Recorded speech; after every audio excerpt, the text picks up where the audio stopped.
Humans don't fight wars to win. They fight wars to survive. And that's a difference that should terrify you. Captain Marcus Favre's words hung in the air of the lecture hall, freezing the eclectic assembly of alien scholars in their seats. The room, a blend of advanced technology and organic architecture, was designed to be a haven of knowledge. But now, as the human's gravelly voice echoed through it, the place felt more like a courtroom where they awaited judgment. Marcus wasn't here to teach. He was here to enlighten, or at least that was what the Intergalactic Coalition had intended when they requested a representative from Earth to explain humanity's approach to warfare. The other species had offered their histories, their methods, and their philosophies on the subject. All had spoken with pride of honor, tactics, and even the art of conflict. They had expected the human to do the same, perhaps with a quaint nod to the primitive past of his species. They were not prepared for him. "Tell me," Marcus continued, pacing slowly across the front of the room, his boots clanking against the metallic floor. "How many of you have fought a war you had no choice but to fight? A war where surrender was not an option because to surrender meant the death of everything you are, everything you love, everything you stand for?" The room was silent, though several alien beings shifted uncomfortably. A six-eyed Zorth clicked his mandibles, a nervous habit among his kind. A Gelusian professor, his bioluminescent skin dimming slightly, broke the silence. "Captain Favre, are you suggesting that humans, your species, view all conflicts in such binary terms? Victory or extinction?" Marcus paused, fixing his steely gaze on the Gelusian. The captain's face, rugged and scarred, showed none of the polite deference the alien scholars were accustomed to. "I'm not suggesting anything," he replied, his voice low. "I'm stating a fact. You see, the problem with most of your species is that you don't understand desperation. You fight for territory, for resources, for pride. Hell, some of you even fight for sport." There was a murmur among the audience, a ripple of indignation. Marcus didn't care. He was done playing nice. "Humans," he continued, cutting through the noise with a sharp edge to his tone, "we fight because we're backed into a corner with no other way out. Because when the chips are down, and all the cards are on the table, survival isn't just an instinct. It's the only damn thing that matters." The Zorth professor, gaining some courage, spoke up next. "But surely, Captain, you must acknowledge the role of strategy, of diplomacy, of avoiding conflict where possible. Is that not a sign of a civilized species?" Marcus allowed himself a dry chuckle. "Strategy? Diplomacy?" He shook his head, a grim smile playing on his lips. "Sure, those things have their place. But let me ask you something, Professor. What do you do when diplomacy fails? When the enemy is at your doorstep demanding your extinction? What strategy do you employ when there's nothing left to negotiate? When all the talk in the universe won't stop them from coming to burn your world to ashes?" The Zorth faltered, his mandibles clacking uncertainly. He looked to his peers for support, but none of them met his gaze. Marcus pressed on, his voice gaining momentum. "Humans have a saying, 'All's fair in love and war.' You might think that makes us barbaric, but let me tell you what it really means. It means that when it comes down to it, we'll do whatever it takes. There's no rule book in a fight for survival. We'll cheat, we'll lie, we'll stab you in the back if it means keeping our people alive, and we won't lose a wink of sleep over it." A massive hulking figure near the back of the hall, a member of the warrior-like DRAA species, rumbled with displeasure. "What you describe as dishonorable," the DRAA growled. "To fight without honor is to be no better than a beast." Marcus snapped his gaze to the DRAA, his voice cold. "Honor?" he said. "You think honor matters when your planet's being glassed from orbit? You think honor matters when your children are hiding in bunkers, hoping the air lasts long enough for them to see another sunrise? You fight for honor. We fight for survival. Maybe that's why humans are still here, while so many honorable species are nothing but dust." The Dre's eyes flared with anger, but Marcus didn't back down. Instead, he pointed to the hollow screen behind him. With a flick of his hand, the screen lit up, displaying a montage of human history. The images were raw, brutal scenes of war from Earth's blood-soaked past. Ancient warriors with swords and shields clashing in fields of mud. Gunpowder and muskets giving way to tanks and trenches. Nuclear fireballs consuming entire cities. Starships locked in deadly combat above ravaged worlds. "This," Marcus said, his voice cutting through the horror displayed on the screen, "is what and warfare looks like. We don't have the luxury of fighting clean, of fighting fair. We fight to win, because the alternative is too terrible to consider. The Delusion, his voice trembling slightly, ventured another question. But Captain, surely there must be some code, some limit to what you will do, something that separates you from the very beasts you claim to stand against? Marcus turned to him, his face inscrutable. There's always a limit, he conceded. But here's the thing. You never want to see what happens when humans decide there isn't one. The silence that followed was suffocating. The aliens in the room, beings from dozens of different worlds, suddenly felt very small. They had come to learn from the humans, perhaps even to judge them. But now, as they faced the unflinching gaze of a man who had seen the worst his species had to offer and survived, they began to wonder if they had truly understood what it meant to be human at all. After a long moment, Marcus sighed, his shoulders relaxing slightly. Look, he said, his tone softer now. I'm not here to scare you, but you wanted to know the truth, and I'm giving it to you straight. Humans, we've been fighting for a long time. Not because we want to, but because we've had to. And that's shaped us in ways you can't begin to understand. He paused, letting the weight of his words settle over the audience. But maybe, he added, maybe it's time you did understand. Because if you think war is ugly now, just wait until you see what happens when humanity's cornered with no way out.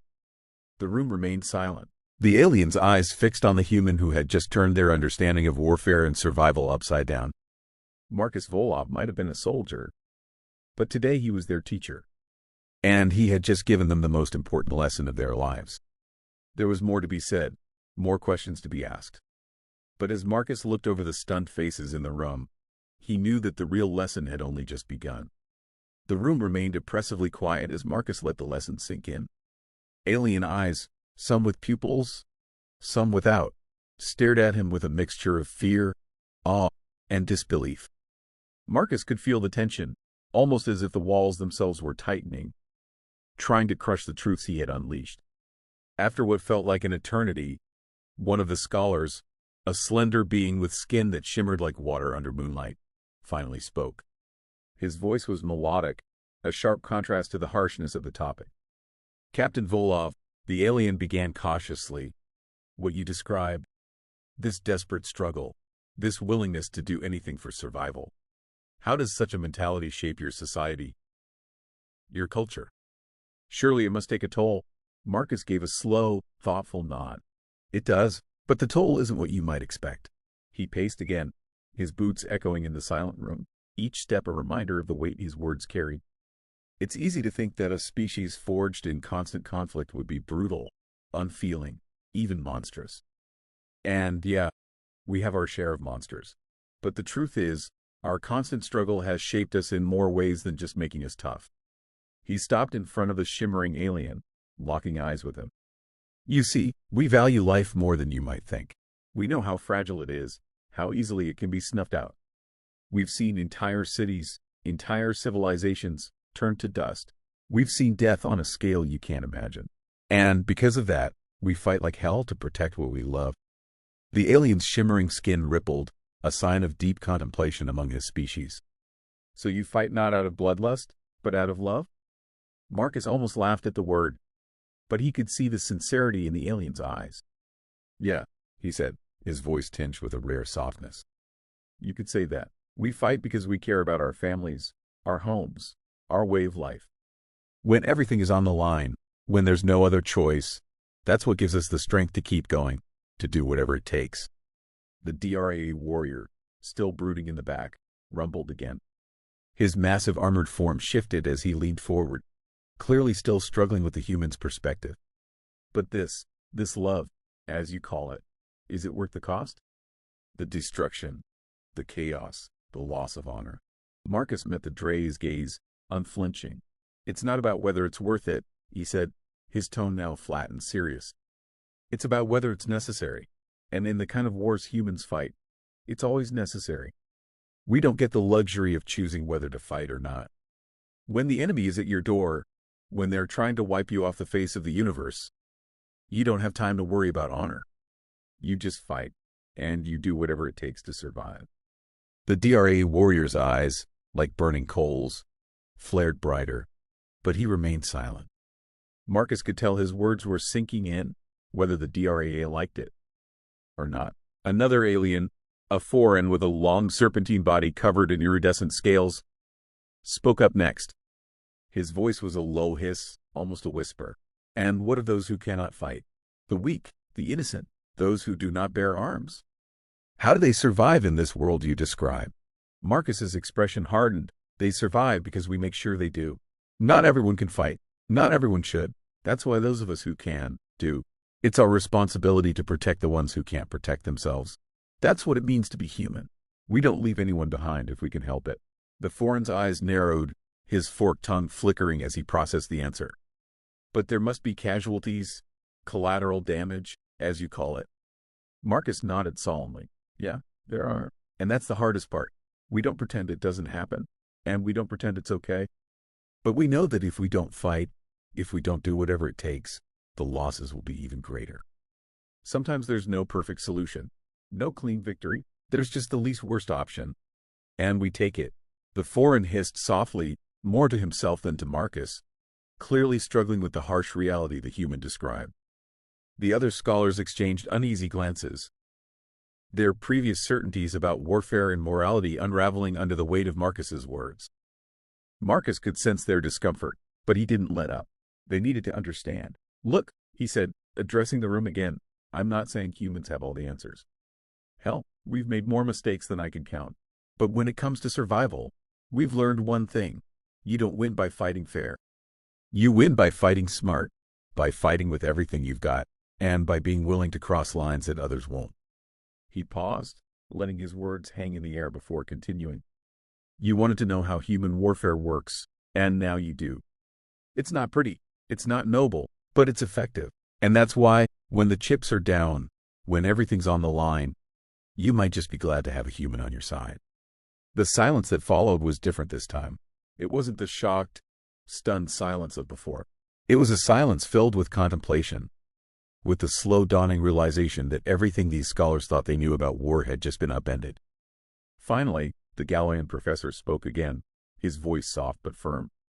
Captain Volov, you have given us much to think about, perhaps more than we were prepared for. But I must ask, what happens when the enemy is human? When two human factions, both driven by this desperation you describe, clash? Marcus sighed, his shoulders sagging slightly as the weight of the question settled on him. When humans fight humans, he said quietly, it's not about survival anymore. It's about ideology, about resources, about pride. And that's when things get truly ugly.